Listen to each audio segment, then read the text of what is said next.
औज़ुबिल्लाहिमिनश्शैतानिर्रजीम बिस्मिल्लाहिर्रहमानिर्रहीम क़ाल रब्बि इश्रह ली सदरी वयस्सिर ली अमरी वहलुल उक़दतम मिन लिसानी यफ़क़हू क़ौली वअन लैसा लिल इंसानि इल्ला मा सअ। अस्सलाम वालेकुम फ्रेंड्स, उम्मीद करता हूँ कि आप सब लोग खैरियत से होंगे और अपनी अपनी ज़िंदगियों में बहुत सारा इंजॉय कर रहे होंगे।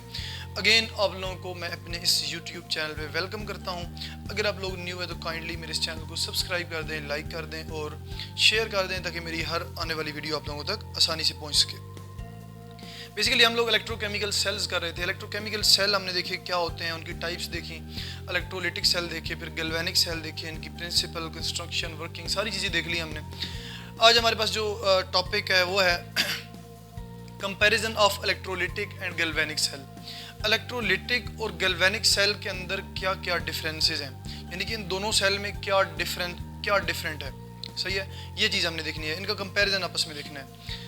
तो जब भी मैंने आप लोगों को बताया हुआ है कि जब भी कंपैरिजन आता है तो कंपैरिजन जो है ना इस तरह आप कह सकते हैं कि इस तरह कॉलम एक बीच में लगा के, ठीक है ना, तो इस तरह आप जो है ना बॉक्सेस की फॉर्म में लिखा करें तो ये एक अच्छा इंप्रेशन पड़ता है। इलेक्ट्रोलिटिक सेल दिखते हैं, it consist of one complete cell connected to a battery. आपने इलेक्ट्रोलिटिक सेल के अंदर देखा था कि हमारे पास एक ही बीकर था, उसी के अंदर दोनों इलेक्ट्रोड्स डिप्ट थे आपस में, ठीक है। इस तरह दोनों इलेक्ट्रोड डिप थे और उसको ऊपर हमने किससे जोड़ा हुआ था, बैटरी से जोड़ा हुआ था। जब बैटरी से जोड़ा था तो जो बैटरी के पॉजिटिव टर्मिनल से जुड़ा हुआ था तो उसको हमने किसका नाम दिया था, एनोड का, और जो बैटरी के नेगेटिव टर्मिनल से जुड़ा था उसको हमने नाम दिया था कैथोड का। तो इस तरह ये कैथोड था और ये एनोड था। समझ आ गई इस चीज़ की। तो इस तरह ये एक कंप्लीट एक ही सेल है, यानी कि इसके अंदर कोई हाफ सेल नहीं है, जस्ट एक ही बीकर है और एक ही बीकर के अंदर यहाँ पे इलेक्ट्रोलाइट एक ही था, ठीक है। एक इलेक्ट्रोलाइट था, NaCl, या फिर आप कह सकते हैं कि जब हमने इलेक्ट्रोलिसिस करवाया था वाटर का, ठीक है। तो इस तरह यहाँ पे इलेक्ट्रोलाइट जो है वो एक ही होता है। जबकि गैल्वेनिक सेल में देखें, it consist of two half cells connected through salt bridge. जबकि जो गैल्वेनिक सेल है, गैल्वेनिक सेल के अंदर बेसिकली क्या है कि दो हाफ सेल होते हैं, दो हाफ सेल मिलके एक कंप्लीट सेल बनाते हैं और दोनों हाफ सेल के अंदर अलग अलग से रिएक्शन होता है और दोनों हाफ सेल के अंदर अलग अलग इलेक्ट्रोलाइट भी यूज़ कर रहे होते हैं। यानी कि ये एक बीकर है और ये दूसरा बीकर है, इसके अंदर अगर एक इलेक्ट्रोड इस तरह डिप है वो तो ये दूसरा इलेक्ट्रोड होगा, ठीक है। तो यहाँ पे हम जो इलेक्ट्रोड यूज़ करेंगे उसी का सॉल्ट का सोल्यूशन यूज़ करते हैं इलेक्ट्रोलाइट, और यहाँ पे जो दूसरा हम इलेक्ट्रोड यूज़ करते हैं इसके अपने सॉल्ट का यहाँ पे सोल्यूशन यूज़ करते हैं, इलेक्ट्रोलाइट यूज़ करते हैं, ठीक है। इन दोनों को फिर हम जो है ना डायरेक्टली कनेक्ट कर देते हैं। बीच में एक इधर वोल्ट मीटर होता है, तो साथ में जो है ना इधर क्या होता है, हमारे पास एक सॉल्ट ब्रिज होता है जो कि इस सिस्टम को कंटिन्यू करके रखता है। तो इस तरह हमारे पास बेसिकली दो हाफ सेल होते हैं, एक हाफ सेल ये होता है और दूसरा हाफ सेल हमारे पास ये होता है। दोनों एक में ऑक्सीडेशन हो रही होती है और दूसरे में रिडक्शन हो रही होती है। तो इस तरह जो है ना ये एज अ गैल्वेनिक सेल काम करता है। तो जो सॉल्ट ब्रिज है ये जो है ना क्या करता है, दोनों सेल को कनेक्ट किए हुआ होता है इसने। आगे चलते हैं सेकंड पॉइंट पे। Anode has positive charge while cathode has negative charge. जिस तरह ये हमारे पास इलेक्ट्रोलिटिक सेल है तो इलेक्ट्रोलिटिक सेल के अंदर जो एनोड है उसके ऊपर पॉजिटिव चार्ज है और जो कैथोड है उसके ऊपर नेगेटिव चार्ज है। जबकि गैल्वेनिक सेल के अंदर anode has negative charge while cathode has positive charge. Anode के ऊपर क्या आता है, नेगेटिव चार्ज आता है, जबकि कैथोड के ऊपर क्या चार्ज आता है, पॉजिटिव चार्ज आता है। इसका डिफरेंस मैंने आप लोगों को बताया था पिछले लेक्चर्स के अंदर। डिफरेंस इस वजह से है कि यहाँ पे गैल्वेनिक सेल के अंदर हम दो डिफरेंट मेटल यूज़ कर रहे हैं, ठीक है ना। जब भी दो डिफरेंट मेटल होंगे तो उनका रिडक्शन पोटेंशियल की बेस पे जो है ना हम देखेंगे कि कौन ऑक्सीडाइज हो रहा है और कौन रिड्यूस हो रहा है।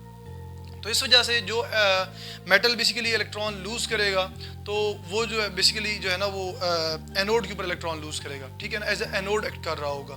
और जो इलेक्ट्रॉन गेन कर रहा होगा वो basically as a cathode act कर रहा होगा। जिस तरह हमने इलेक्ट्रोलिटिक गैल्वेनिक सेल के अंदर गैल्वेनिक सेल के अंदर जो एग्जांपल देखी हमने डेनियल सेल की, जिसके अंदर हमने कॉपर और जिंक का जो है ना आपस में देखा कम्बिनेशन। तो बेसिकली वो उस एग्जाम्पल में जो है ना ईजिली मैंने सारी चीज़ें ये एक्सप्लेन की हुई हैं, आप लोग वहाँ से देख सकते हैं। उसके बाद थर्ड हमारे पास पॉइंट है, electrical energy is converted into chemical energy. अब जो हमारे पास इलेक्ट्रोलिटिक सेल है इसके अंदर बाहर से पहले इलेक्ट्रिसिटी देनी पड़ती है, ठीक है, बैटरी के ज़रिए। ये बैटरी लगी हुई है, बैटरी के ज़रिए पहले हम इलेक्ट्रिकल एनर्जी देते हैं। जब एनर्जी देते हैं तो जो अंदर नॉन स्पॉन्टेनियस केमिकल पड़ा होता है, फिर उसका इलेक्ट्रोलिसिस होता है और उसके बाद ऑक्सीडेशन रिडक्शन होती है और उसके बाद इलेक्ट्रिसिटी प्रोड्यूस होती है। यानी कि पहला जो स्टेप है, पहले स्टेप में हम इलेक्ट्रिकल एनर्जी देते हैं, इलेक्ट्रिकल एनर्जी केमिकल एनर्जी में कन्वर्ट होती है। केमिकल एनर्जी मीन्स कि वहाँ पे अगर वाटर है या NaCl है, कोई भी इलेक्ट्रोलाइट है, तो उसका क्या होता है, इलेक्ट्रोलिसिस होता है। तो वो बेसिकली क्या हो रहा होता है कि इलेक्ट्रिकल एनर्जी किस में कन्वर्ट हो रही होती है, केमिकल एनर्जी में कन्वर्ट हो रही होती है। जबकि गैल्वेनिक सेल के अंदर आप देखें, chemical energy is converted into electrical energy. जो दो केमिकल पड़े हुए हैं, जैसे हम एक्सटर्नल वायर से जोड़ते हैं तो वो खुद ब खुद रिएक्शन करते हैं, स्पॉन्टेनियस रिएक्शन करके क्या प्रोड्यूस करते हैं, इलेक्ट्रिकल एनर्जी प्रोड्यूस करते हैं, यानी कि बिजली बनाते हैं। तो इस तरह क्या होता है कि केमिकल आपस में रिएक्ट करके क्या बनाते हैं, इलेक्ट्रिकल एनर्जी बनाते हैं। केमिकल एनर्जी बेसिकली जो केमिकल्स के अंदर स्टोर होती है उसे हम केमिकल एनर्जी बोलते हैं। उसके बाद चौथा पॉइंट है हमारे पास, current is used for a non spontaneous chemical reaction to takes place. Basically यहाँ पे हम क्या यूज़ करते हैं, करंट यूज़ करते हैं, बैटरी यूज़ करते हैं, बैटरी से जो है ना करंट अप्लाई करते हैं। तो इलेक्ट्रोलाइटिक सेल के अंदर बैटरी यूज़ करके करंट अप्लाई करते हैं, तो जो नॉन स्पॉन्टेनियस रिएक्शन होता है उसका फिर क्या होता है, इलेक्ट्रोलिसिस होता है। जबकि गैल्वेनिक सेल के अंदर जो रिडॉक्स रिएक्शन है, जो ऑक्सीडेशन रिडक्शन रिएक्शंस होते हैं, वो कैसे होते हैं, यानी कि वो खुद ब खुद होते हैं, spontaneously takes place spontaneously and produces electric current. वो खुद ब खुद जो है ना यानी कि रिएक्शन करते हैं और करंट प्रोड्यूस करते हैं।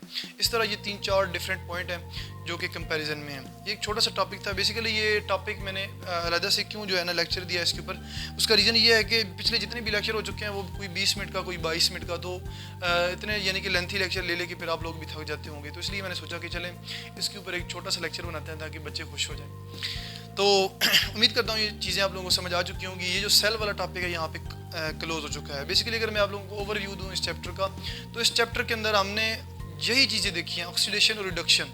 सबसे पहले ऑक्सीडेशन रिडक्शन देखी थी, फिर कुछ रूल्स देखे थे कि एटम की ऑक्सीडेशन स्टेट हम किस तरह असाइन करते हैं। फिर हमने ऑक्सीडेशन रिडक्शन रिएक्शंस किए थे कि ऑक्सीडेशन और रिडक्शन रिएक्शन होते कैसे हैं, ठीक है, उनके अंदर एटम्स की ऑक्सीडेशन स्टेट कैसे चेंज होती हैं। उसके बाद फिर हम सेल्स पे आए थे, इलेक्ट्रोकेमिस्ट्री की ये एप्लीकेशंस थी। इसके अलावा अब आगे हम चलेंगे, वहाँ पे जो है ना डिफरेंट टॉपिक्स हैं, इलेक्ट्रोप्लेटिंग है हमारे पास, रस्टिंग ऑफ आयरन है कि आयरन को जंग कैसे लगता है। ये सारी चीज़ें जो है ना क्या है कि ये ऑक्सीडेशन और रिडक्शन रिएक्शन है। बेसिकली ये इलेक्ट्रोकेमिस्ट्री की सारी एप्लीकेशंस ही हैं। तो ये सारी चीज़ें इंशाल्लाह हम नेक्स्ट पढ़ेंगे। तो उम्मीद करता हूँ ये सारी चीज़ें आप लोगों को साथ साथ समझ आ रही होंगी। और अगर स्टिल किसी को कोई क्वेश्चन जो है ना वो किसी के माइंड में आता है तो कमेंट सेक्शन के अंदर अपना क्वेश्चन करें। बार बार यही कहता हूँ कि क्वेश्चन जो है ना वो कमेंट सेक्शन के अंदर ज़रूर किया करें, क्योंकि जो जितना पूछता है वो इतना ही सीखता है। तो कोशिश किया करें क्वेश्चन करने की। तो इस तरह जो है ना मेरा और आपके साथ एक बॉन्ड भी जो है ना वो बनेगा क्वेश्चन करने से। तो इंशाल्लाह मिलते हैं नेक्स्ट लेक्चर में। तभी तक अपना बहुत सारा ख्याल रखिएगा। इसी के साथ ही अल्लाह हाफिज़।